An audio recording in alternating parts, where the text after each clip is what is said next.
aylana qovurlar blefroplastik amaliyotdan keyingi rovna 7 kunlik natija.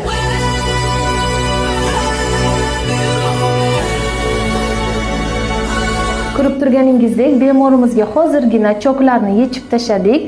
Endi esa choklarning holatini ko'rishingiz mumkin. Qanaqa 7 kunda shunaqa chiroyli, ingichkagina bitgan, даже bitta ko'zingizni yuming. Bir xil joylarda kesim joyi ko'rinmay ketgan.